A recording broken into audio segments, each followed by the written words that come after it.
presenter, also known as Temmy, but I'm not rolling alone. I am with the award-winning Ndosh, aka Mfundas Milan, aka you can call me whatever you want to call me. That's a bit much, don't you think? Well, I like everything with a whole lot of extras, extra cheese, extra perchy, that's how I roll, extras. Well, moving on. Thank you for joining us to Style Up, powered by AIDS Healthcare Foundation. Please tell us more about what Style Up is. Well, Style Up is a new program, and this is our very first episode. Thank you for joining us, and we want to discuss a whole lot of issues, social issues that are pertaining the youth. We want to empower them into a different, better generation. What else would you want us to discuss? Issues such as health. Yeah, there's a whole lot of, so please do not change the dial. Stay tuned, and we're going to give you a whole lot of information because we have an important guest tonight. So stay healthy, stay woke, and stay safe.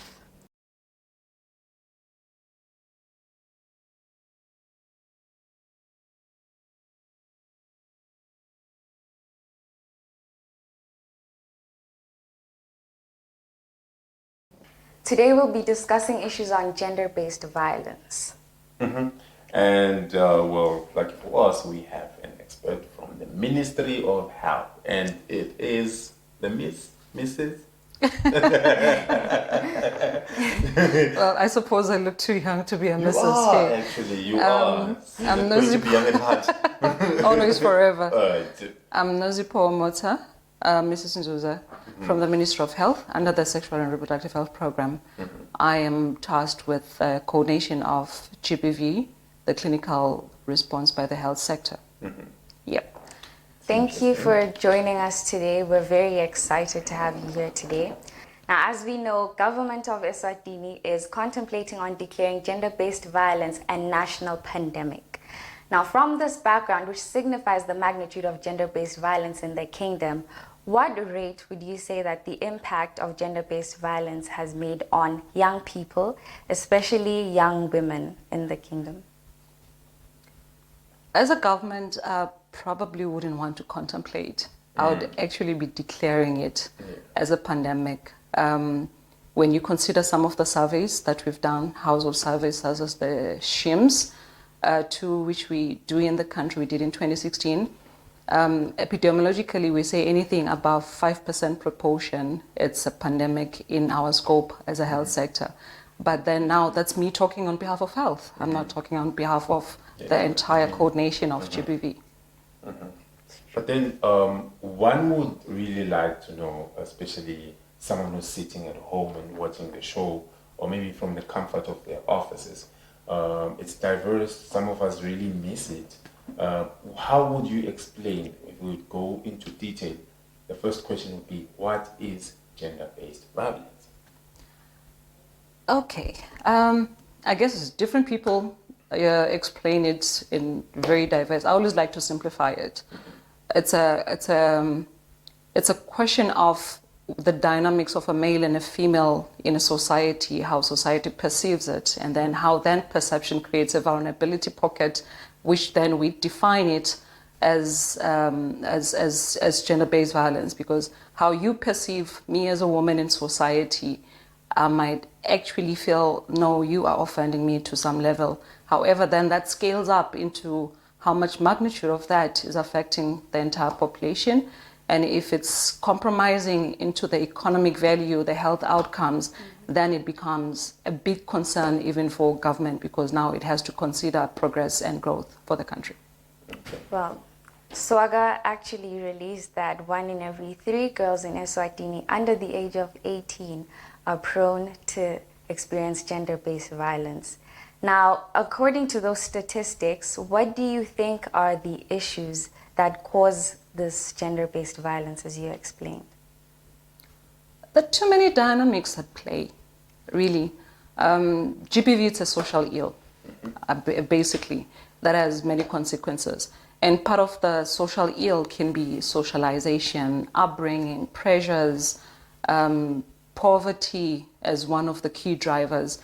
And as much as sometimes we look at poverty as one of the key drivers, the ones that are most affected at times are the ones that are able, they're working, they're in the working class, because now they are learned. They know the repercussions of reporting. They know the stigma that walks around with it. Then it becomes a bit of a compromise, and as such, then we get to have the data that says poverty can be the lead cause, but then others that suffer, as I've said, from the data that I have with SHIMS, the ones that are educated, the ones in tertiary, are actually quite vulnerable into GBV. But now, why specifically? Because ordinarily, anyone would say those that are in tertiary are more educated and they'd really be more responsible. Do we have an alluding factor as to why we have those statistics in colleges? I think we'd have to explore that further. For now, I could just share a hypothesis into the whole situation. When you look at tertiary and when you look at why you go to tertiary, your intentions are to move up from point A to point B and be somebody. But now the drivers that get into there, some of the violence that they experience are not voluntary, and others are sort of like, others classify it as consensual, but then the behavior aspect is not informed by the intention behind it, like the approval of the mind, approval of the feeling about it. For instance, if I am at varsity, I'm from a family background that probably cannot afford to sustain, and I have a government system where scholarship takes about 3 months to come in, then I'll probably look into where would I get the finances to sustain myself interim? Will I be doing that intentionally because I'm volunteering into the situation, or will I be doing it because I have pressure and I still need to keep my grades in class? I still need to eat, I still need to feed. And I'm thinking it's going to be a quick fix and come out on top of it. But the end consequences is we never really come out on top. So then how do you think young people can actually prevent these gender-based violence issues from affecting them? The young by themselves cannot. We need to have an integrated approach. We need to have so many collaborators from family perspective, community, including the institutions where they are actually housed. Even your own government, it has to provide some intervention means as to what are the drivers. Look at the drivers, because they're not intentionally doing this at their own flavor value, if I was to put it that way.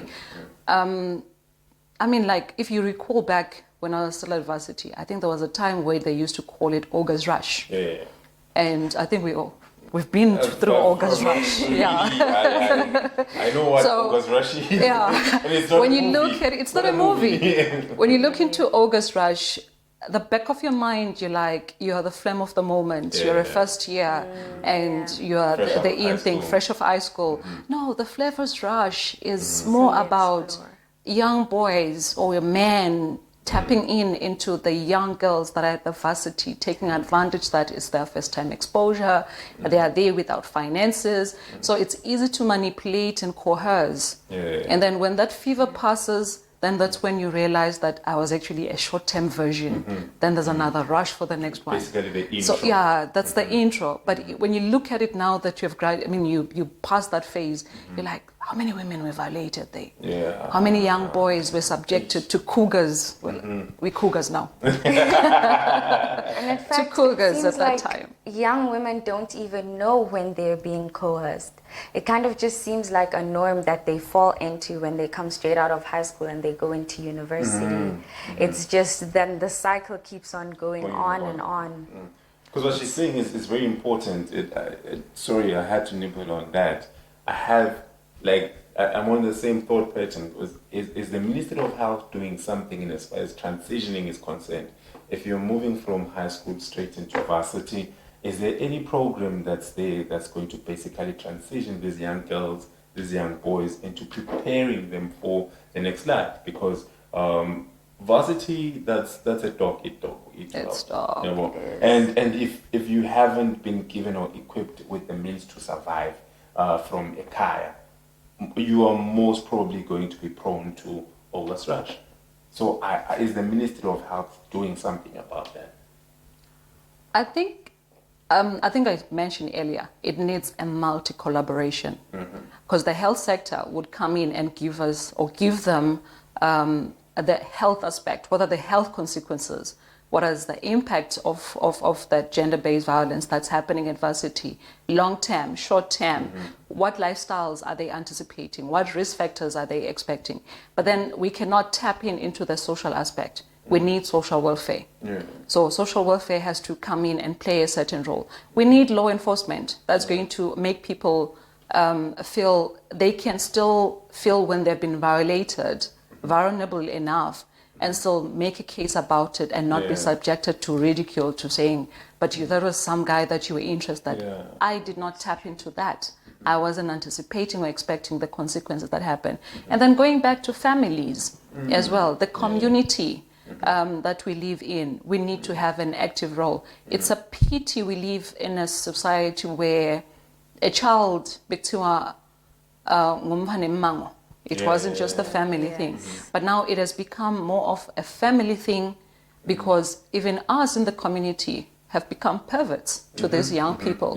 So it's always important to say, where did we lose it as a in the culture aspect, so that we restore those things. Leave home with your bags going to varsity. Know where home is. Appreciate what you have. Let's not have pressure from societal expectations from our parents to say, you need to graduate, you need to have a rich boyfriend, you need to have a lobola, you need to have somebody educated. The standards we're living in are not in par. So that pressure makes me easy to get into peer pressure. And I think what I've also learned is we are empowering the young girls, the young boys, but then we are forgetting the age parent gap and the information parent gap. Because now you are asking a child to make a confirmation to a parent who doesn't even understand what you're talking about. And when kids go to parents, they're expecting the truth in terms of verification. And when the parent seems lost, then the peer pressure becomes the right person to always seek advice. And they're not always with the good intentions. So choose your friends wisely.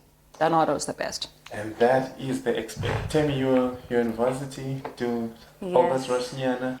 Well, to be honest, when I got to university, it was my first time learning about sexual harassment thoroughly. We had a compulsory sex talk, and that is when I actually learned that little things such as catcalling are actually sexual harassment. When we go to the bus rank here and we just hear the men calling on you, you don't think that there's nothing wrong with it because it's such a norm. So why do you think that sexual harassment isn't as taken seriously as compared to rape? I don't really think it's now not taken seriously. Previously it wasn't, but now we have the sexual offenses and domestic violence, the common sort of stuff, there's so many names that have been taken into it that was released in 2018. So now it covers a lot of things. It covers sexual harassment, it covers stalking. Many people wouldn't understand what stalking is about, and until it gets tired and agree to it. But when it starts creating the anxiety in me that if I get out of the spas and I walk through Power or I walk through KFC, I'm going to see Ndosh. Then that anxiety aspect, it becomes stalking, because now it's already creating anxiety in my space. It's creating unsafety. I'm going to end up taking a longer route that will expose me to more dangerous areas. So now it is being considered, although it's not wavering well with others, maybe it's the part that we're not explaining it accurately, that as soon as I feel like I am not comfortable walking to that space because I'm going to meet this person who's still not getting it, that I don't want to be in the relationship, it's stalking. And I think what I like about the SOTV or STAV is it has actually even expanded the harassments, the one that you're talking about, that name calling is in the bus ranks, and even the rapes that are there now, they've been expanded in terms of the definition content to saying what then is classified as rape, which we can probably expand on the next session. I think what I want to touch most is we have so many variables that we actually work on within the Ministry of Health. In fact, even as Swaziland government, we have seen sexual violence. Sexual violence is inclusive of what we've just talked about, the vast rush and everything. Then we have physical violence that is now notable, whether in relationships or in situations where there's sexual violence. And then we have emotional abuse. I think the trickiest part for me is the long-term effects of sexual and physical violence. They say you can heal a physical wound, but healing an emotional one, it's very tricky.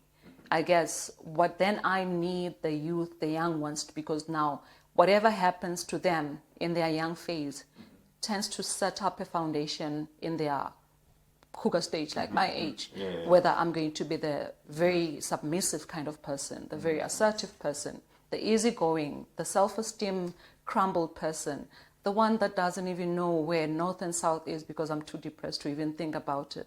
The self-destructive behaviors where everybody thinks I drink too much or I smoke too much or I party too much. I'm compensating for an emotional wound. And until somebody taps into that one and explore what has happened to get me into that aspect, then it stays as this wound that eventually we see when people start saying, I am having a midlife crisis. Is there anything called midlife crisis? I don't know. I'm yet to know. Hypothetically speaking, I this is the Yeah, but clinically for me, I call somebody with a midlife crisis with a long-term train of traumas and then suddenly finding their space to offload because now they can stand, they can face somebody, they can make suggestion, they can say no. So now you're buffering that person with somebody who's basically trying to have a voice in the situation. Yeah. And I think there's too many things that we need to be advising to the youth, especially when it comes to the issues of sexual violence or the physical violence or the emotional violence. It bears so many consequences. Clinically, I would say when somebody is sexually violated, it's important they seek either medical services or they go to law enforcement, which is police, as soon as possible. Yeah. Reason being, Do we have a stipulated time? as soon as possible. It's very difficult to put a stipulated time because others will feel they're falling off the bracket. Oh, okay. But for me, soon as possible is it must be within 72 hours. But then now you need to factor in the emotional aspect. Oh, yes. It may actually make somebody not even be able at that time while they're still brooding within. So as soon as they're feeling they can go, they must go. But would like to have them within 72 hours. And I'll tell you why. Why?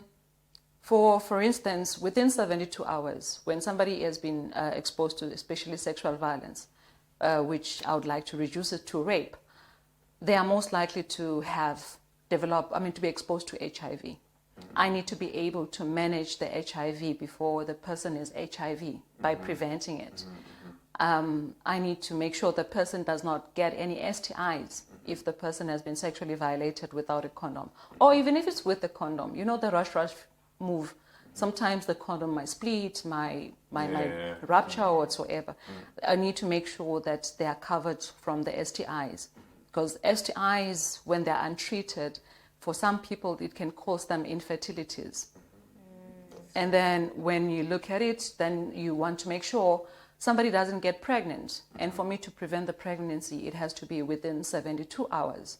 Because now I know what then can be given. After the 72 hours, there's very little medically that we can do.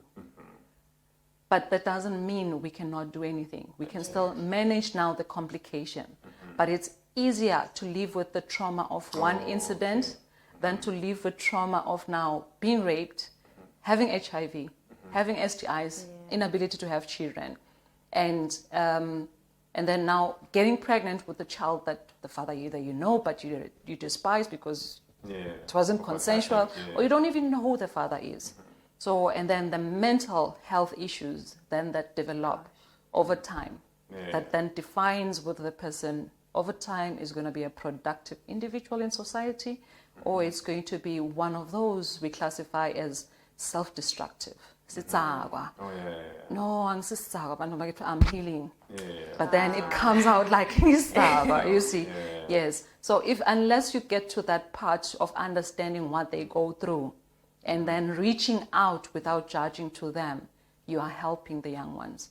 But when we have judgments over the young ones, then we are creating bombshells, little milestones there, that they will explode one day. And it's a question of when will they explode? Will they be in the midlife crisis issue, or will be they virtual? There's a say about 90% of people are listened to, but only 10% are heard.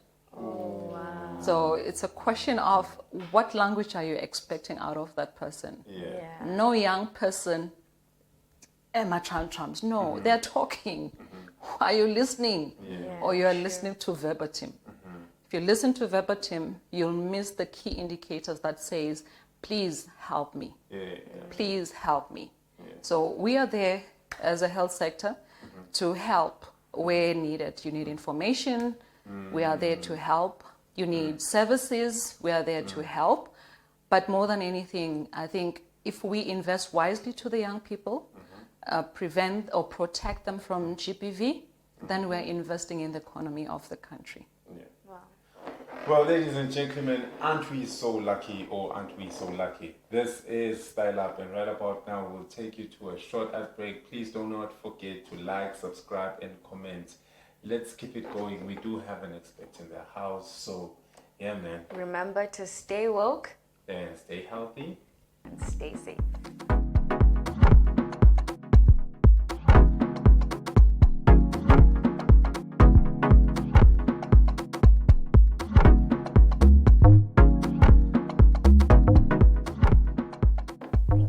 Welcome back. Before the break, we were talking about sexual violence issues, university problems in university. August rush, Yes. August rush, Cougar August Town. rush. Yeah, And now things. we'll talk about the drivers Yeah, of man. gender-based violence. Yeah, that's actually true. The drivers. Do we have any specific drivers to the gender-based violence? Because personally, I saw it on Facebook a couple of days ago. Could say, is the G in GPV, or does the G in GPV stand for girls? Because what happens mostly is that men get violated, but when they report these cases, 9 out of 10 times it doesn't turn out the same way that it will literally turn out for a man. That's very true. So what are the drivers? Are you guys doing something about it, or is it a gender thing?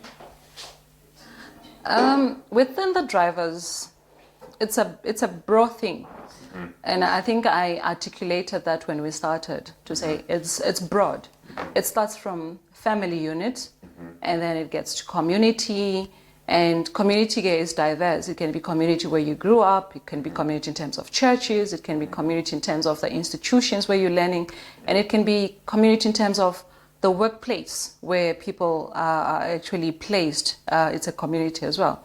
So now when you look at the drivers, like you're saying, there's Cougar Moments Adversity and there's the Freshers Moment, which is saying both boys and girls are actually violated.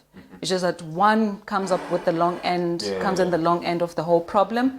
So I would say that too many dimensions. Some of the key drivers that we have seen is poverty. That should not be underscored. And at the same time, it shouldn't be overrated. Like I said, even the ones that are well enough are actually exposed to GBV. But poverty has been showing to be one of the key drivers of GBV. Somebody who's actually from a very impoverished end is likely to want to look at means to get out of there.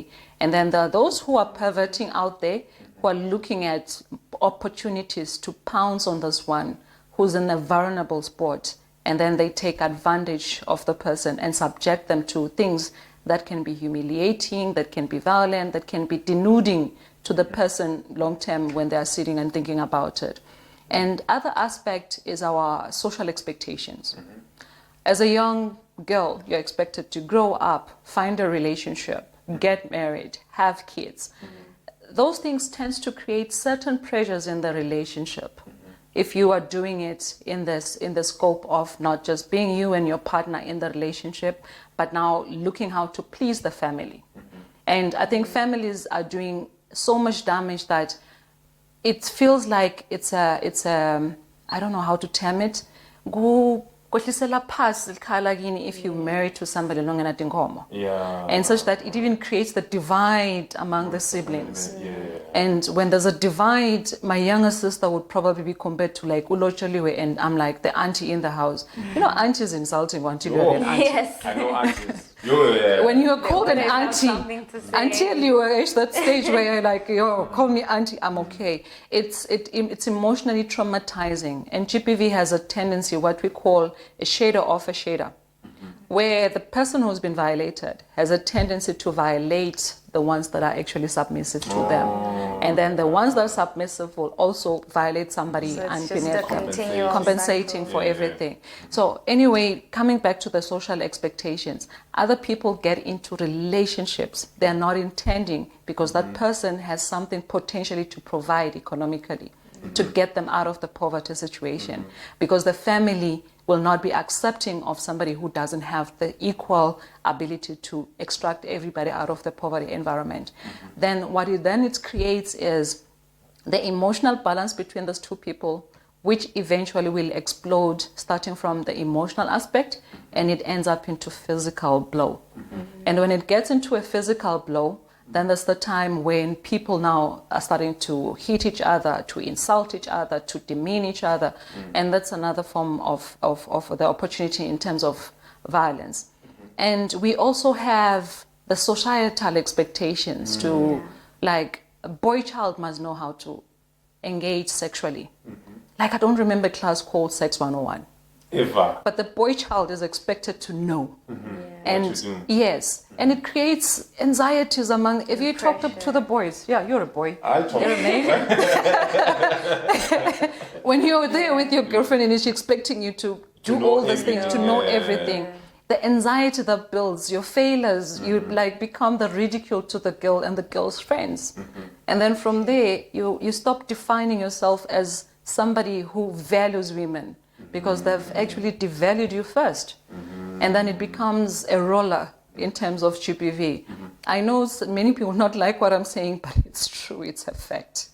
And then I think earlier on I was discussing with the colleague to saying we must also look into, as much as we're looking into reducing teenage pregnancy among girls, has anybody thought about this boy child who suddenly is a father?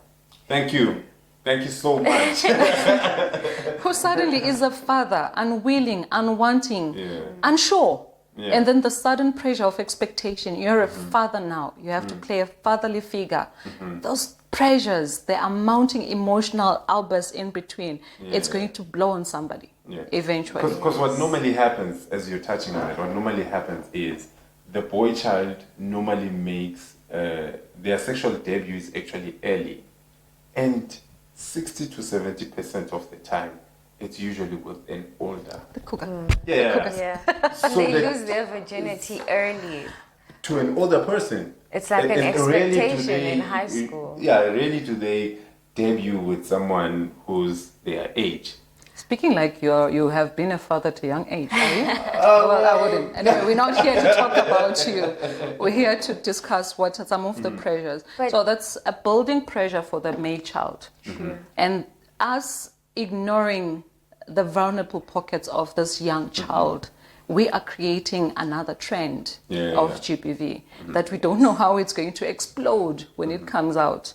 The girls are empowered. They know their menstrual cycle. They know their full hygiene. They know how to talk to a boy. They even point a finger like that.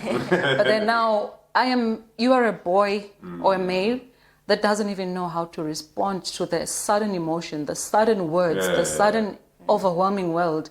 And somehow it's going to land left or right. I'm not justifying what men can do. Yeah. I'm just saying out there, we need to saying they are responsible for their action, but who's the pervert as well? Let's not look at males as the only perverts. Because what normally happens is, I tell each and every individual, females are lucky because they have a 16-year head start in as far as emotions are concerned. Because from 0 to mature 16, early. from 0 to 16, your parents, you're pretty, you're nice. Oh, my child, you must cry. If something makes you angry, cry. Oh, you look lovely. And when you're a guy, A man doesn't cry. A man doesn't. Boy, you're gonna wipe those tears. Oh my Be a goodness. man. And if you do something that's more like in touch with your feminine side, they'll tell you stop being a sissy.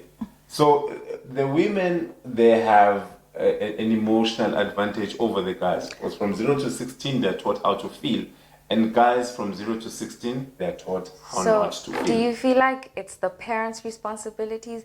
Because as you said that perpetrators then look at someone who is submissive towards them, and then that's sexual violence there, and so on and so forth, and it's a cycle. So don't you feel as if everyone should take their responsibility and educate the next?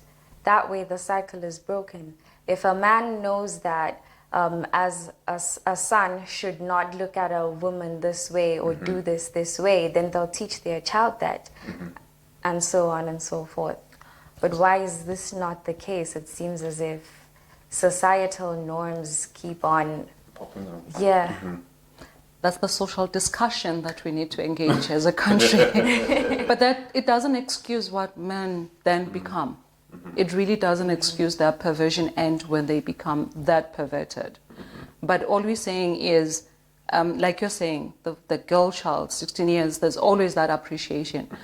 I always tell to people, and that makes me very unpopular, is a man is born of a woman, is carried by a woman for a good 9 months, and is raised by a woman 90% of the time, whether it's in a dual relationship or a single parenthood approach, but is raised by a woman. I'm not saying men are not doing a good job in raising their children, but I'm saying on average, men are raised. So the first 7 years of a child, they are learning. They are copying everything you're doing. They are little mimics. And then the next 7 years, they are basically reflecting what you've been teaching them in the first 7 years. And in all those times, you've been labeling the father, you are useless, you are hopeless, you're a drunk, you don't work, you don't have finances. The child is learning that a man is valueless. The man has no stand on the ground. And then at Does not 14, cook. now they are like teenagers, they are starting to feel their ego coming in. And then they meet peers like you. And while they're meeting the peers like you, then you start, you as a mother, you like your father. Isn't that confusing to a child? Yes. Because from the years, I've been taught that a man grown is as useless a figure sometimes, depending on the mood the mother is, depending on what the mother says with the friends. And then what culture are you cultivating to this young mind? And at 14, they become your worst enemy. They're suddenly like their father. That sudden shock from mommy's boy, the best thing that's happened to mommy, that my son, my nicest thing, you're not going to be like your father, to suddenly you are like your father. That trauma in itself is the long-term effects of emotional, like I say, emotional wounds are very hard to heal. And if you're not considerate about them and how then we displace them, how we push them away, then they look for where now they can display and create a foundation or identify or what they're doing is really normal. The unfortunate part is then it makes them the bad people. So what are we doing about that? Yes, girls are vulnerable. Yes, we carry the biggest burden in terms of the health consequences of gender-based violence. But at some point, we need to sit back and retrospect and saying, men are dogs, but who birthed that dog? Is it a dog birthing a dog? And I don't like that word. I wish people would take it. So there's no human that's a dog. But that's the language. I need to put it as they say it, because that's a language people are always identifying. The moment the man does a bad thing, that animal, they do a good thing, there's no appreciation. But we are balancing on appreciation. In any case, like I was saying, there are too many drivers into the sphere. And one of them potentially coming to rise is how much we have empowered one end, whereas they're still under the control of parents. So now you have empowered me to say yes, but you've created me to be submissive still to my parents. So now that's reflects. It's kind of like confusing to so many. I had a colleague whose daughter once said to her, "Mommy, I don't understand. You are creating me to be this powerful woman, this strong woman, this very, to-go girl. But you know, you come from home. I mean, you come from work home and tired. You're telling me you're too tired. You want to put your feet up and everything. Daddy comes home, wants tea, and you're brooding and you're making the tea. And you're like, your father is this. You're brooding. But the moment you're saying, Lungi, please wash the dishes, and I'm brooding, you're like, this is my home. If you don't do this, you're going to get out. Yes. So you're grooming this girl child to go and Submissive. to be submissive, whereas you are actually exposing them to violence. So that's why I was saying some of the issues start from home. What are you doing from home? What are the mixed messages you're creating from Just home? as I've grown up knowing that I have to learn how to cook for my husband. Not necessarily because cooking is a life skill that you need, but I have to cook so I can feed my husband. Not even just my family, but my husband. But then that becomes a perceptual angle. If I'm doing it from my feel, from my happy end, it's okay. But if I am doing it out of pressure, then it depends on who's looking. But the bottom line is, how am I feeling? Because those are the feelings that actually becomes a problem. And then other drivers are the peer pressures. We are such beauty parents. I'm one of them. Look at me. I'm here. I'm still working. But when we get home, we can't differentiate the time break to be with the kids. They end up lonely. They end up being alone. They have no one to talk to. And now, what then are you saying to this child? Go find somebody who can engage with you. Go talk to somebody who can engage with you. Are the ones I'm going to engage with the truthful people, the good friends? And the friends there are going to probably, if I don't have that much of a self-esteem, I am most likely and inclined to align with whatever they're saying, finding relationships, only to find that it's a very abusive relationship. When I try to exit the relationship, they'll put on the factors that are saying, but you know your parents aren't doing this. You know your parents aren't there. And this man is always there. So that now makes you stay in a relationship, not willingly. By the time you open up your eyes, you're like, my age, you're like, I should never have stayed for this. It's a bit late. The emotional damage is there. You're probably now aggravating to somebody else. So there's too many. Early marriage, as I come to a bit of a wrap around the drivers, early marriage, early childbearing creates a lot of pressure, young people. Be ready when you want to get married. Be decisive when you want to have children. It's an emotional issue. It takes a lot. So that can also drive people to a gender-based violence aspect. Ladies and gentlemen, you heard it once again from our NEET expert. The first time it was just an expert, but now it's a NEET expert because she comes up with a whole lot of experience and a whole lot of information. So please do not change the dial. Keep it live and locked in. Don't forget to subscribe, like, and comment on our channel. Style up. We have to stay safe, stay woke, and stay healthy.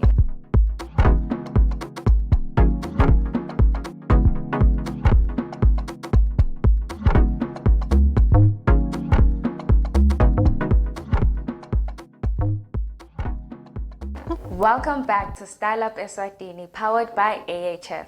Now we will be looking at an overview of what strategies government has implemented in order to deal with gender-based violence issues in Eswatini.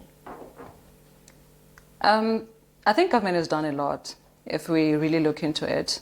The first step was making sure we have the Children's Act that was aligning with the Constitution.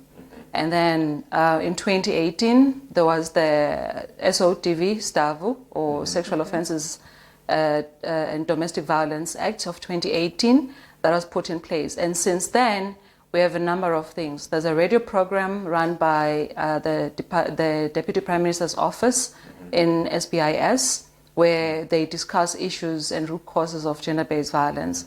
There's ongoing trainings for the service providers, law enforcement, social workers, the prosecution, the legal system. There's now community dialogues through support through the NGOs on the ground. Some are led by swaggers, some are independent in the community. And those one are doing a very marvelous job training or teaching the community on gender-based violence awareness, especially about SOTV, how and what and when should they report cases. To an extent that they even have now rolled out hotlines where people can report their incidences anonymously or as a social obligation on behalf of somebody that you see. I know that there's a 977, which is under the police force, and then there's also 951 under SWAGA, and which you can also text on 8500. Send an SMS, text or something to report something on SWAGA. They actually very proactive in their response. Yep. It's actually a wonderful overview, and we're excited and very, very excited to have had you on the program, because some of this information, I don't know, where were we going to even get it? So I did not know over half of the resources that Eswatini actually offered. I honestly did think we were alone to a certain extent. I did not think that we had all this information readily available to us. So thank you so much for coming here today. We really appreciate it. Thank you for sharing. We really do hope that the viewers at home and of course around the world are not going to miss this episode and value of information. Don't you think? Yeah, it was very valuable. Well, you cemented it. You called me an expert when I just had experience in working. You just put pressure to deliver. I mean, you delivered. So it was really a pleasure, and I'm hoping what we have shared, people are taking it into consideration, and then it's probably through their reviews, their feedbacks, it will inform us what next steps that we need to maybe cover in terms of our GBV, and it also tells us. What I'm saying is that realistic as it is expected on the ground, so that it informs even government to saying, yeah, you're talking so much, but we don't see anything. Or you're talking, hey, you're wonderful out there. So you the viewers are the ones that gives us feedback. Without the viewers, we don't know whether we are doing the right thing or sisemeneni. Yeah, man, you heard it from the expert. It's me, it's also Ndosh, and don't forget to like, subscribe to our channel. And I'm going to take it over to the beautiful Miss Temmy. Style Up Eswatini is powered by AHF, and it can be found on YouTube and Facebook. Thank you for tuning in. See you guys next week at 17:30 p.m. Stay safe. Stay woke. And stay healthy. Until next time. On Style Up.